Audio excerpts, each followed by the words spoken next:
Alors, on est sur le site de TorahBox et quelqu'un pose une question au Rav. Rivka avait 3 ans à son mariage, point d'interrogation. Rivka, donc Rebecca.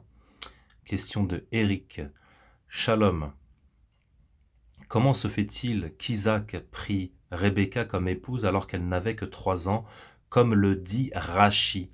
Donc Rashi, je pense que c'est un des rabbins qui revient tout le long du Talmud, des différents livres du Talmud, donc un rabbin qui fait autorité. Je reprends, alors que dans la paracha précédente, elle était jeune fille, quand le serviteur d'Abraham la rencontra et elle promenait même ses chameaux. Je ne comprends pas ce problème d'âge, merci.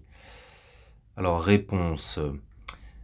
Votre question a été posée par les Tosefot dans le Talmud Yebamot 61b, passage Vechen.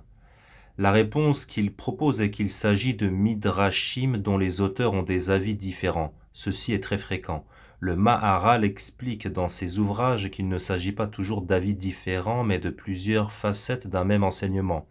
Les uns pensent qu'elle était âgée de 3 ans, alors que, selon les autres, elle était âgée de 14 ans.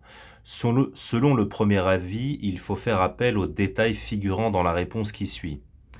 Seconde réponse. En effet, comme vous le mentionnez, Rivka était âgée de 3 ans lors de son mariage avec Isaac. Ceci est rapporté par Rashi dans Bereshit, chapitre 25, verset 20.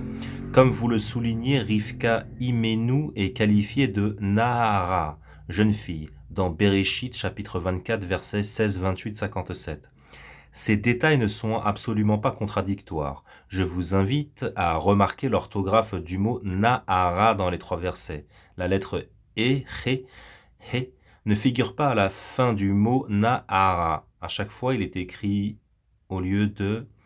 Nos sages disent que c'est pour faire allusion au fait qu'elle était très jeune, alors que ses actions laissaient croire qu'elle était bien plus âgée.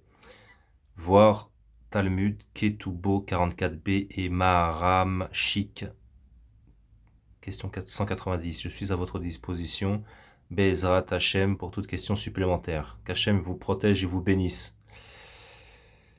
Bon, bien évidemment, il ne va pas mentionner ce verset, si on peut appeler ça un verset, du Talmud, qui dit que à partir de 3 ans et 1 jour, le mariage par coït est licite. Ça, il ne l'évoque pas, bien évidemment. Verset que j'ai montré dans un Talmud qui a 150 d'années, une traduction en anglais. Voilà.